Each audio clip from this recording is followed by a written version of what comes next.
Hi all welcome to Eduline. നമ്മൾ കഴിഞ്ഞ വീഡിയോയിൽ പറഞ്ഞിരുന്നു അല്ലേ, നാൻഡ് ഗേറ്റും നോർ ഗേറ്റ് എന്ന് പറയുന്നത് ഫങ്ഷണലി കംപ്ലീറ്റ് സെറ്റ് ആണ് അല്ലേ, അല്ലെങ്കിൽ യൂണിവേഴ്സൽ ഗേറ്റ് എന്നാണ് നമ്മൾ അതിനെ പറയുന്നത്. കാരണം എന്ന് പറഞ്ഞാൽ നാൻഡ് ഗേറ്റ് യൂസ് ചെയ്തിട്ട് മാത്രം നമുക്ക് ആൻഡിനെ ഓറിനെയും നോട്ടിനെ റെപ്രസെൻറ്റ് ചെയ്യാം. അതുപോലെ തന്നെ നോർ ഗേറ്റിനെ മാത്രം യൂസ് ചെയ്തിട്ട് നമുക്ക് ആൻഡ് ഗേറ്റിനെയും ഓർ ഗേറ്റിനെയും നോട്ട് ഗേറ്റിനെയും ക്രിയേറ്റ് ചെയ്യാൻ പറ്റും. സോ അതുകൊണ്ട് നമ്മൾ ഈ നാൻഡ് ഗേറ്റിനെയും നോർ ഗേറ്റിനെയും നമ്മൾ എന്താണ് ഫങ്ഷണലി കംപ്ലീറ്റ് സെറ്റ് അല്ലേ, അല്ലെങ്കിൽ യൂണിവേഴ്സൽ ഗേറ്റ് എന്നാണ് നമ്മൾ പറയുന്നത്. ഓക്കെ, അപ്പം നമ്മൾ ഇവിടെ നോക്കാൻ പോകുന്നത് നാൻഡ് റിയലൈസേഷൻ ആണ്. നാൻഡ് റിയലൈസേഷൻ എന്ന് പറഞ്ഞു കഴിഞ്ഞാൽ implementation of A basic gate using NAND only. NAND gate മാത്രം യൂസ് ചെയ്തിട്ട് നമ്മൾ ബേസിക് ഗേറ്റിനെ ഇംപ്ലിമെന്റ് ചെയ്തിരിക്കുന്നതാണ് ഇത് എക്സാംസിന് ചോദിക്കുന്ന ക്വസ്റ്റ്യൻസ് ആണ്. സോ നാൻഡ് ഗേറ്റ് മാത്രം യൂസ് ചെയ്തിട്ട് ബേസിക് ഗേറ്റിനെ ഇംപ്ലിമെന്റ് ചെയ്യാൻ ചോദിക്കാം, അല്ലെങ്കിൽ നോർ ഗേറ്റ് മാത്രം യൂസ് ചെയ്തിട്ട് ബേസിക് ഗേറ്റ്സിനെ ഇംപ്ലിമെന്റ് ചെയ്യാൻ ചോദിക്കാം. ഓക്കെ, അപ്പോൾ ഇത് ഇമ്പോർട്ടൻ്റ് ആയിട്ടുള്ളതാണ്, എക്സാമിന് ഷുവർ ആയിട്ടും ചോദിക്കുന്ന ക്വസ്റ്റ്യൻസ് ആണ് ഇതൊക്കെ. ഓക്കെ, അപ്പം ഇവിടെ ഫസ്റ്റ് ആൻഡ് ഗേറ്റ് ആണ്. ആൻഡ് ഗേറ്റിനെ നമ്മൾ നാൻഡ് വെച്ചിട്ടാണ് ക്രിയേറ്റ് ചെയ്തിരിക്കുന്നത്. സോ ഓരോ ഗേറ്റും നാൻഡ് ആണ്. അപ്പം ഇവിടെ നോക്കി, നമ്മൾ നാൻഡ് ആദ്യം നമ്മൾ നാൻഡ് ചെയ്യുമ്പോൾ എയും ബിയും നാൻഡ് ചെയ്യുമ്പോൾ A B the whole bar എന്നാണ് വരുന്നത് അല്ലേ. അതായത് നാൻഡ് എന്ന് പറയുന്നത് എന്താ, ആൻഡിനെ നോട്ട് ചെയ്യുന്നതാണ്. So A B the whole bar വരും. ഇനി അതിനെ നമ്മളൊരു നാൻഡിനെ നമുക്കറിയാം എങ്ങനെ ഇൻവേർട്ടർ ആക്കാമെന്നുള്ളത്, അത് നമ്മൾ നേരത്തെ പഠിച്ചു. സോ അതിനെ നമ്മൾ ഇൻവേർട്ടർ വെച്ച് കണക്ട് ചെയ്യുമ്പോൾ എന്ത് വരും, A B the double bar വരും അല്ലേ. അപ്പൊ A B bar the whole bar എന്ന് പറയുന്നത് എ ബി തന്നെയാണ് അല്ലേ. അപ്പൊ എ ബിയെ 2 തവണ ബാർ ചെയ്താൽ എ ബി തന്നെ തിരിച്ചു കിട്ടും. സോ നമ്മൾ ആൻഡിനെ നമ്മളിങ്ങനെ ഇംപ്ലിമെന്റ് ചെയ്തു. നെക്സ്റ്റ് ഓർ ഗേറ്റ്, നാൻഡ് മാത്രം യൂസ് ചെയ്തിട്ട് നമ്മൾ ഓർ ഗേറ്റിനെ ക്രിയേറ്റ് ചെയ്യുന്നതാണിത്. സോ ഇവിടെ എ ബി, സോ ഇതെന്ന് പറഞ്ഞ ഇൻവേർട്ടർ ആണ്. അപ്പൊ ഇവിടെ എ ബാറും ബി ബാറും വരും അല്ലേ. അപ്പൊ എ ബാർ, പിന്നെ ഇവിടെ നമ്മൾ എന്ത് ചെയ്യുന്നു, നമ്മൾ ഓർ ഗേറ്റ് ഓറിനെ നമ്മൾ ഇംപ്ലിമെന്റ് ചെയ്യുന്നതാണ് നാൻഡ് യൂസ് ചെയ്തിട്ട്. സോ ഇവിടെ നാൻഡിനെ നമ്മൾ ഇൻവേർട്ട് ചെയ്തു, ഇവിടെ നമ്മൾ ഇൻവേർട്ടർ ആയിട്ട് യൂസ് ചെയ്തു. So A bar B bar, then അവിടെ നിന്ന് എന്ത് ചെയ്തു, വീണ്ടും നമ്മൾ നാൻഡ് യൂസ് കണക്ട് ചെയ്യുന്നു. അപ്പം A bar into B bar the whole bar എന്ന് വരും അല്ലേ. എന്ന് പറഞ്ഞു കഴിഞ്ഞാൽ എന്താണ്, A double bar plus B double bar. അതായത് A bar into B bar the whole bar എന്ന് പറയുന്നത് ഇത് എന്താണ്, ഇതിനെ ഇവിടെ നമ്മൾ യൂസ് ചെയ്ത ലോജിക് എന്താണ്, ഡിമോർഗൻസ് തിയറം ആണ് അല്ലേ. അപ്പൊ സോ ഡിമോർഗൻസ് തിയറം വെച്ചിട്ട് നമുക്ക് അതിനെ ഇങ്ങനെ എഴുതാം, ദെൻ എ പ്ലസ് ബി എന്ന് വരും. That is or gay. Or അങ്ങനെയാണല്ലോ, എ ഓർ ബി എന്നല്ലേ. സോ ഇതാണ് ഇതിന്റെ എ പ്ലസ് ബി. ഇതാണ് നമ്മുടെ ഔട്ട്പുട്ട് എന്ന് പറയുന്നത്. ദെൻ ഇതുപോലെ തന്നെ നമ്മൾ നോട്ടിനെ നമ്മൾ ഇംപ്ലിമെന്റ് ചെയ്തിരിക്കുന്നതാണ് ഇത്. ഇൻവേർട്ടർ ആയിട്ട് നമ്മൾ നാൻഡ് മാത്രം യൂസ് ചെയ്തിട്ട് നമ്മൾ നോട്ടിനെ ക്രിയേറ്റ് ചെയ്തിരിക്കുന്നതാണ് ഇത്. ഓക്കെ, ഇനി നമ്മൾ നെക്സ്റ്റ് നോക്കാൻ പോകുന്നത് നോർ റിയലൈസേഷൻ ആണ്. നോർ റിയലൈസേഷൻ എന്ന് പറഞ്ഞു കഴിഞ്ഞാൽ നമ്മൾ നോർ ഗേറ്റ് മാത്രം യൂസ് ചെയ്തിട്ട് നമ്മൾ ബേസിക് ഗേറ്റിനെ നമ്മൾ ഇംപ്ലിമെന്റ് ചെയ്യുന്നു. സോ നോർ മാത്രം യൂസ് ചെയ്തിട്ട് ബേസിക് ഗേറ്റിനെ ഇംപ്ലിമെന്റ് ചെയ്തേക്കുന്നതാണ് ഈ തന്നിരിക്കുന്നത്. സോ ഫസ്റ്റ് നമ്മൾ ആൻഡിനെ ക്രിയേറ്റ് ചെയ്യുന്നു നോർ യൂസ് ചെയ്ത്. സോ നോർ യൂസ് ചെയ്തിട്ട് ഫസ്റ്റ് ഇവിടെ നമ്മൾ നോറിനെ ഇൻവേർട്ടർ ആയിട്ടാണ് ആദ്യം നമ്മൾ എടുക്കുന്നത്. സോ എന്ത് ചെയ്തു, ഇൻവേർട്ട് ചെയ്തു വന്നു. ദെൻ അതിനെ വീണ്ടും നമ്മൾ നോർ ചെയ്യുമ്പോൾ എങ്ങനെയാണ് വരുന്നത്, A bar plus B bar the whole bar എന്ന് വരും അല്ലേ.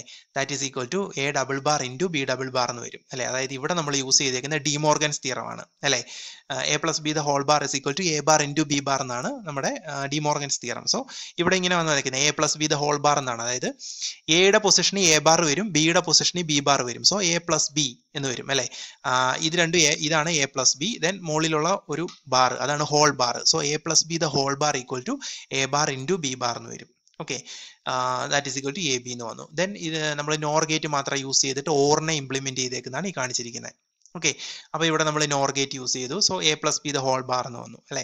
ദെൻ അതിനെ വീണ്ടും നമ്മൾ എന്ത് ചെയ്യുന്നു, ഇൻവേർട്ടർ യൂസ് ചെയ്യുന്നു. അതായത് നോർ ഗേറ്റ് യൂസ് ചെയ്തിട്ടുള്ള ഇൻവേർട്ടർ നമ്മളിവിടെ കണക്ട് ചെയ്യുന്നു. സോ എന്ത് ചെയ്യുന്നു, ഡബിൾ ബാർ വരും. സോ ഡബിൾ ബാർ വരുമ്പോൾ എ പ്ലസ് ബി തന്നെ തിരിച്ചു വരും അല്ലെ. എ പ്ലസ് ബി തന്നെ നമുക്ക് തിരിച്ചു കിട്ടും. സോ അങ്ങനെ നമ്മൾ ഓറിനെ ഇംപ്ലിമെന്റ് ചെയ്തു. ദെൻ നോട്ട് ഗേറ്റിനെ നമ്മൾ നോർ യൂസ് ചെയ്തിട്ട് നമ്മൾ ഇംപ്ലിമെന്റ് ചെയ്തിരിക്കുന്നതാണ് ഇത്. ഓക്കെ, സോ ഇതാണ് നോർ റിയലൈസേഷൻ. അപ്പം നാൻഡ് റിയലൈസേഷൻ അല്ലെങ്കിൽ നോർ റിയലൈസേഷൻ ഷുവർ ആയിട്ടും ചോദിക്കുന്ന ഒരു ക്വസ്റ്റ്യൻ ആണ്. ഓക്കെ, അതായത് ബേസിക് ഗേറ്റിനെ നമ്മൾ നോർ അല്ലെങ്കിൽ നാൻഡ് മാത്രം യൂസ് ചെയ്തിട്ട് ഇംപ്ലിമെന്റ് ചെയ്യാൻ വേണ്ടിയിട്ട് എക്സാമിന് ചോദിക്കും.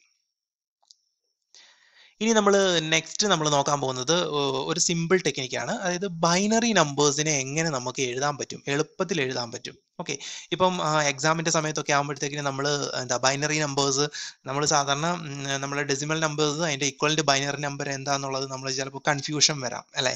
സോ ആ കൺഫ്യൂഷൻ നമുക്ക് ഒഴിവാക്കാൻ വേണ്ടിയിട്ട് നമുക്ക് എന്ത് ചെയ്യാം, ഇതുപോലെ എക്സാം ഷീറ്റിൻ്റെ ലാസ്റ്റ് ഷീറ്റിൽ നമുക്ക് വേണമെങ്കിൽ ഇതുപോലെ ബൈനറി നമ്പേഴ്സിനെ ഇതുപോലെ നമുക്ക് എഴുതി വയ്ക്കാം. ഓക്കെ, അങ്ങനെയാണെങ്കിൽ നമുക്ക് എന്ത് ചെയ്യാൻ പറ്റും, നമുക്ക് ഇതുപോലെ ഡെസിമൽ നമ്പേഴ്സ് വരുമ്പോൾ നമുക്ക് ഇക്വലൻ്റ് ബൈനറി വേണമെങ്കിൽ നമ്മൾ ജസ്റ്റ് ഒന്ന് നോക്കിയാൽ മതി.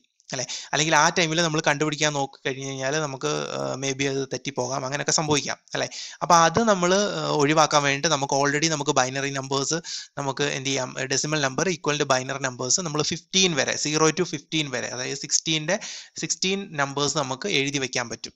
ഓക്കെ, അപ്പം നമുക്ക് അത് എങ്ങനെ എളുപ്പത്തിൽ ചെയ്യാവുന്നതാണ് നമ്മളിവിടെ നോക്കാൻ പോകുന്നത്. ബൈനറി നമ്പേഴ്സിനെ നമുക്ക് സിമ്പിൾ ആയിട്ട് എങ്ങനെ നമുക്ക് കണ്ടുപിടിക്കാൻ പറ്റും. ഓക്കെ, അപ്പം ഞാൻ ഈ ആദ്യത്തെ കോളത്തിൽ കൊടുത്തിരിക്കുന്നത് നമ്മുടെ ഡെസിമൽ നമ്പറാണ്. ഓക്കെ, 0 മുതൽ ഞാൻ 15 വരെ ഞാനിവിടെ ഡെസിമൽ നമ്പേഴ്സ് കൊടുത്തിട്ടുണ്ട് കണ്ടിന്യൂസ് ആയിട്ട്. 0 1 2 3 അപ് ടു 15 വരെ ഞാനിവിടെ ഡെസിമൽ നമ്പേഴ്സ് കൊടുത്തിട്ടുണ്ട്. ഇനി അതിൻ്റെ ഈക്വലന്റ് ബൈനറി നമ്പറാണ് ഞാൻ തൊട്ടടുത്ത് എഴുതിയിരിക്കുന്നത്. ഓക്കെ, അപ്പോൾ നമുക്ക് എഴുതാൻ പറ്റുന്ന ഒരു സിമ്പിൾ ടെക്നിക്ക് എന്ന് പറഞ്ഞു കഴിഞ്ഞാൽ നമുക്കറിയാം 0 എന്ന് പറയുന്നത് എന്താണ്, 0 0 0 ആണ് അല്ലെ. അതാണ് 0യുടെ ബൈനറി നമ്പർ. 1ന്റെ ബൈനറി നമ്പർ ആണെങ്കിൽ നമ്മൾ ലാസ്റ്റ് ഒരു 1 മാത്രമേ ഇടുകയുള്ളൂ അല്ലെ, 0 0 0 1 എന്ന് അല്ലെ. ഇനി 2ന്റെ ബൈനറി നമ്പർ നമ്മൾ കണ്ടുപിടിക്കണമെങ്കിൽ നമ്മളിപ്പം സാധാരണ നമ്മുടെ ഡെസിമൽ നമ്പറിൽ 1ഉം 0യും വരുന്നത് എവിടാന്ന് നോക്കുക. 1ന്റെ കോമ്പിനേഷൻ അല്ല 0യുടെ കോമ്പിനേഷൻ, അല്ലെങ്കിൽ 1ഉം 0യും തമ്മിൽ കമ്പൈൻ ചെയ്തിട്ട് വരുന്നത്. 1ഉം 0യും നമ്പറുകൾ മാത്രമേ നമ്മൾ ശ്രദ്ധിക്കാൻ പാടുള്ളൂ സാധാരണ ഡെസിമൽ നമ്പേഴ്സിൽ. ഓക്കെ, അപ്പൊ അങ്ങനെ നോക്കിയാൽ ഇപ്പം ഈ 2വിന് കറസ്പോണ്ടിങ് ആയിട്ട് ബൈനറി നമ്പർ എഴുതണം. ഓക്കെ, അപ്പൊ അതിന് നമ്മൾ എന്താ ചെയ്യുന്ന പറഞ്ഞു കഴിഞ്ഞാൽ നമ്മൾ ഡെസിമൽ നമ്പേഴ്സിൽ എവിടാണ് 1ഉം 0യും കോമ്പിനേഷൻ, അല്ലെങ്കിൽ 1ഉം 1ഉം കോമ്പിനേഷൻ, അല്ലെങ്കിൽ 0യും 1ഉം കോമ്പിനേഷൻ വരുന്നെന്നുള്ളത് നോക്കുക. അപ്പം ഈ 2 ഇല്ല, 3 ഇല്ല, 4 ഇല്ല, അങ്ങനെ അങ്ങനെ നോക്കി കഴിയുമ്പോൾ ലാസ്റ്റ് 10 ഉണ്ട് അല്ലേ. 10 എന്ന് പറഞ്ഞൊരു നമ്പർ ഉണ്ട്. ഇപ്പൊ 10 എന്ന് പറഞ്ഞ ഡെസിമൽ നമ്പർ നോക്കിയാൽ അവിടെ 1ഉം 0യും, അതായത് ബൈനറി ആയിട്ടുള്ള 1ഉം 0യും മാത്രമേ ഉള്ളൂ അല്ലെ. അതാണ് നമ്മുടെ 2വിന്റെ ഈക്വലന്റ് ആയിട്ടുള്ള ബൈനറി നമ്പർ. ഇനി അങ്ങനെയാണെങ്കിൽ നമ്മുടെ 3യുടെ ഈക്വലന്റ് ആയിട്ടുള്ള ബൈനറി നമ്പർ എഴുതണമെങ്കിൽ ഡെസിമൽ നമ്പറിൽ 10 കഴിഞ്ഞ് കഴിഞ്ഞാൽ പിന്നെ നമുക്ക് നെക്സ്റ്റ് വരുന്നത് ബൈനറി നമ്പേഴ്സ് പോലെ വരുന്ന നമ്പർ ഏതാന്ന് നോക്കുക. 1 1 വരും, അതായത് 11നകത്ത് 1 മാത്രമേ ഉള്ളൂ അല്ലെ. ഇപ്പോൾ 1 1, അപ്പം 3ക്ക് കറസ്പോണ്ടിങ് ആയിട്ട് നമുക്ക് 1 1 എന്ന് എഴുതാൻ പറ്റും. ഇനി 4 നോക്കുക. 4ന്റെ കറസ്പോണ്ടിങ് ആയിട്ടുള്ള ബൈനറി നമ്പർ നമ്മൾ എഴുതുന്നത് നമ്മൾ ഈ ഡെസിമൽ നമ്പർ നോക്കുക. അപ്പം 10 കഴിഞ്ഞ് 11 കഴിഞ്ഞ് പിന്നെ 12 13 15 അതൊന്നും വരത്തില്ല. പിന്നെ വരുമ്പോൾ 20 30 40 50 അങ്ങനെയൊന്നും വരത്തില്ല. ലാസ്റ്റ് ഇനി എപ്പോഴാണ് വരുന്നത്, 100 വരുമ്പോഴാണ് അവിടെ 1ഉം 0യും മാത്രം വരുന്നത്, വേറെ നമ്പറുകളൊന്നും വരാതെ അല്ലെ. അപ്പൊ 100 ആണ് 4ന്റെ കറസ്പോണ്ടിങ് ആയിട്ടുള്ള ബൈനറി നമ്പർ. ഓക്കെ, അപ്പൊ നമ്മൾ ഈ ബൈനറി നമ്പർ വായിക്കുമ്പോൾ 100 എന്ന് വായിക്കരുത്, 100 എന്ന് വായിക്കുക. ഓക്കെ, എഴുതുമ്പോൾ നമുക്ക് അങ്ങനെ എഴുതാം. ഓക്കെ, ദെൻ കറസ്പോണ്ടിങ് ആയിട്ടുള്ള 5ന്റെ ഇനി നമുക്ക് 5ന്റെ ബൈനറി നമ്പർ കാണണം അല്ലെ. അങ്ങനെയാണെങ്കിൽ 100 കഴിഞ്ഞിട്ട് പിന്നെ വരുന്ന നമ്പർ ഏതാ നോക്കുക. 100 കഴിഞ്ഞ് കഴിഞ്ഞാൽ പിന്നെ 101 അല്ലെ. അതിനകത്ത് വേറെ നമ്പറുകളൊന്നുമില്ല, 1ഉം 0യും മാത്രമേ ഉള്ളൂ. സോ 101 ആണ് എന്ത് നമ്മുടെ ബൈനറി നമ്പർ, എന്തിന്റെ, 5ന്റെ. അങ്ങനെയാണെങ്കിൽ 6ന്റെ എന്ത് വരും, 101 കഴിഞ്ഞാൽ പിന്നെ 102 103 അതൊന്നും വരില്ല. ദെൻ പിന്നെ എന്താ വരുന്നത്, 110 വരും അല്ലെ, 110. സോ ആ 110 ആണ് എന്ത് നമ്മുടെ 6ന്റെ ബൈനറി നമ്പർ. നെക്സ്റ്റ് നമുക്ക് 7 ആണ് വേണ്ടത്. അപ്പം 110 കഴിഞ്ഞാൽ പിന്നെ 1ഉം 0യും ഒക്കെ കോമ്പിനേഷൻ മാത്രം വരുന്ന ഡെസിമൽ നമ്പർ ഏതാ, 110 111 ഉണ്ട് അല്ലെ. സോ 111 ആണ് 7ന്റെ ബൈനറി നമ്പർ. ഓക്കെ, ഇനി 111 കഴിഞ്ഞാൽ പിന്നെ 112 113 114 അതൊന്നും വരത്തില്ല. പിന്നെ പിന്നെ പോയി വരുമ്പോഴത്തേക്കിന് പിന്നെ ലാസ്റ്റ് എവിടെ വരുന്നത്, പിന്നെ വരുന്ന 1000 ആണ് വരുന്നത് അല്ലെ. സോ 1000 എന്ന് പറയുന്നതാണ് എന്ത് 8ന്റെ ബൈനറി നമ്പർ. ഇനി 1000 കഴിഞ്ഞാൽ പിന്നെ നമുക്ക് 1ഉം 0യുടെ കോമ്പിനേഷൻ വരുന്നത് 1000 കഴിഞ്ഞ് കഴിഞ്ഞാൽ 1001 ഉണ്ട് അല്ലെ. അപ്പൊ ഈ 1001 ആണ് എന്ത് 9ന്റെ ബൈനറി നമ്പർ. അപ്പോൾ 1001 വായിക്കരുത്, 1001 എന്ന് വായിച്ചാൽ മതി. ഓക്കെ, ഇനി 10ന്റെ ബൈനറി നമ്പർ നമുക്ക് കണ്ടുപിടിക്കണമെങ്കിൽ എന്താ ചെയ്യുക, 1001 കഴിഞ്ഞാൽ പിന്നെ 1010 ഉണ്ട് അല്ലെ. 1002 1003 ആവുന്നു നമ്മൾ എടുക്കത്തില്ല. സോ 1010 ഉണ്ട്. സോ 1010 എന്ന് പറയുന്നതാണ് 10ന്റെ ബൈനറി നമ്പർ. 1010 കഴിഞ്ഞാൽ പിന്നെ 1011 ഉണ്ട് അല്ലെ. സോ 1011 ആണ് 11ന്റെ നമ്പർ, ബൈനറി നമ്പർ. ഓക്കെ, ഇനി 12ന്റെ വരുമ്പോൾ എന്ത് വരും, 1011 കഴിഞ്ഞാൽ പിന്നെ 1011 1012 അതൊന്നും വരില്ല. പിന്നെ പിന്നെ പോയി വരുമ്പോഴത്തേക്കിനും എന്താ 1100 ഉണ്ട്. സോ 1100 ആണ് എന്ത് 12ന്റെ ബൈനറി നമ്പർ. അതിനുശേഷം നോക്കി കഴിഞ്ഞാൽ 1100 കഴിഞ്ഞാൽ 1101 ഉണ്ട്, അതാണ് 13ന്റെ. പിന്നെ 1110 ഉണ്ട്, അതാണ് 14ന്റെ. പിന്നെ വരുന്നതാണ് 1111 അല്ലെ, 1111. സോ 1111 ആണ് എന്ത് ഈ 15ന്റെ ബൈനറി നമ്പർ. സോ ഇങ്ങനെയാണ് നമുക്ക് ഈസി ആയിട്ട് ബൈനറി നമ്പേഴ്സ് എഴുതാൻ പറ്റുന്നത്. അതായത് ഡെസിമൽ നമ്പേഴ്സിൽ കറസ്പോണ്ടിങ് ആയിട്ട് 1ഉം 0യും മാത്രം വരുന്ന നമ്പറുകൾ എടുത്തെടുത്ത് എഴുതിയാൽ മതി. അതാണ് നമ്മുടെ ഡെസിമൽ നമ്പറിന്റെ ഈക്വലന്റ് ആയിട്ടുള്ള ബൈനറി നമ്പർ എന്ന് പറയാൻ പറ്റുന്നത്. ഓക്കെ, അപ്പം 2 ആണെങ്കിൽ ഇപ്പം 0ക്ക് 0യും 1ന് 1ഉം തന്നെയാണ് വരുന്നത്. ഇനി 2വിന്റെ ബൈനറി നമ്പറാണ് നമുക്ക് കണ്ടുപിടിക്കേണ്ടെങ്കിൽ എന്താ 0 1 2 3 4 പിന്നെ ആ ഒരു നമ്മൾ നോക്കുമ്പോൾ 4 5 6 7 8 9 10 ആണ് 10 യെസ്. അപ്പോൾ 10നകത്ത് 1ഉം 0യും മാത്രമേ ഉള്ളൂ, വേറെ നമ്പറുകൾ വരുന്നില്ല. അപ്പോൾ 10 ആണ് 2വിന്റെ അല്ലേ. 10 കഴിഞ്ഞ് കഴിഞ്ഞാൽ പിന്നെ വരുന്നത് ഏതാ 11, അതായത് 1 1 എന്ന് വരും അല്ലേ. പിന്നെ അതാണ് നമ്മുടെ 3 അല്ലേ. പിന്നെ വരുന്നത് ഏതാ, പിന്നെ 12 13 14 അതൊന്നും നമ്മൾ എടുക്കത്തില്ല. പിന്നെ അങ്ങനെ അങ്ങനെ പോയി നമ്മുടെ ഡെസിമൽ നമ്പറിൽ 100 വരണം, 100 അല്ലേ. അപ്പോൾ 100ആണ് എന്ത് നമ്മുടെ 4ന്റെ ബൈനറി നമ്പർ. 100 കഴിഞ്ഞ് കഴിഞ്ഞാൽ പിന്നെ 100 കഴിഞ്ഞാൽ നമുക്ക് നെക്സ്റ്റ് 1ഉം 0ത്തിന്റെ കോമ്പിനേഷൻ വരുന്നത് എവിടെയാണ്, 101 ആണ് അല്ലേ. അപ്പോൾ 101 ആണ് 5ന്റെ ബൈനറി നമ്പർ. പിന്നെ വരുന്നതാണ് 110 വരുന്നുണ്ട്, 110 6 വരും. 110 കഴിഞ്ഞാൽ 111 വരുന്നുണ്ട് അല്ലേ. 111 എന്ന് പറയുന്നതാണ് 7ന്റെ വരുന്നത്. പിന്നെ അതിന് ശേഷമാണ് പിന്നെ അങ്ങോട്ട് ഒന്നുമില്ല, പിന്നെ എല്ലാം 112 13 അതിനകത്തെല്ലാം 1 2 3 ഒക്കെ വരും. അപ്പോൾ അതൊന്നും നമുക്ക് എടുക്കാൻ പറ്റത്തില്ല. പിന്നെ പോയി ലാസ്റ്റ് 1000 1000 വരുന്നത്. അപ്പോൾ 1000 ആണ് 8ന്റെ ബൈനറി നമ്പർ. പിന്നെ 1000 കഴിഞ്ഞാൽ 1001 ഉണ്ട്, 1010 ഉണ്ട്, 1011 ഉണ്ട്. അതിനുശേഷം 1100 ഉണ്ട്, 1101 ഉണ്ട്, 1110 ഉണ്ട്, 1111 ഉണ്ട്. സോ അത് കറസ്പോണ്ടിങ് ആയിട്ട് നമ്മൾ നമ്മുടെ നമ്പറിൻ്റെ അവിടെ എഴുതുക. ഓക്കെ.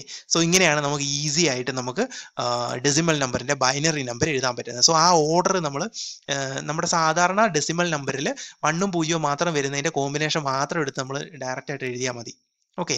സോ ഇങ്ങനെ നമുക്ക് ഈസി ആയിട്ട് നമുക്ക് ബൈനറി നമ്പേഴ്സിനെ എഴുതാൻ പറ്റും. ഓക്കെ. അപ്പോൾ ഈ സിമ്പിൾ വേയിൽ നമുക്ക് ബൈനറി നമ്പേഴ്സ് ഓൾറെഡി നമ്മൾ ആൻസർ ഷീറ്റിൽ എവിടെയെങ്കിലും നമ്മൾ എഴുതി വെച്ച് കഴിഞ്ഞാൽ നമുക്ക് പെട്ടെന്ന് ഓരോ നമ്പേഴ്സിന്റെ ഒക്കെ ബൈനറി കിട്ടണമെങ്കിൽ ജസ്റ്റ് നോക്കിയാൽ നമുക്ക് എഴുതാൻ പറ്റും. ഓക്കെ. സോ ഈസി ആയിട്ട് നമുക്ക് ടൈം കൺസ്യൂം, അതായത് ഒരുപാട് ടൈം എടുക്കാതെ തന്നെ നമുക്ക് ഈസി ആയിട്ട് നമുക്ക് എന്ത് ചെയ്യാം, നമുക്ക് ടൈം സേവ് ചെയ്യാൻ പറ്റും. ഓക്കെ. അപ്പോൾ ഇത് ഓൾറെഡി നമ്മൾ ഈ ഒരു ടേബിൾ നമ്മൾ ഓൾറെഡി ഇതുപോലെ ആൻസർ ഷീറ്റിൽ നമ്മൾ ഏറ്റവും ലാസ്റ്റ് ആയിട്ട് എവിടെയെങ്കിലും എഴുതി വെക്കുകയാണെങ്കിൽ നമുക്ക് ഇത് ആവശ്യമുള്ളപ്പോൾ നമുക്ക് ഇത് നോക്കിയിട്ട് നമുക്ക് എഴുതാൻ പറ്റും അല്ലെ, നമുക്ക് യൂസ് ചെയ്യാൻ പറ്റും. ഓക്കെ. സോ ഇതിങ്ങനെയാണ് നമ്മൾ സിമ്പിൾ ആയിട്ട് ബൈനറി നമ്പേഴ്സിനെ നമ്മൾ എഴുതുന്നത്. ഓക്കെ. Thank you.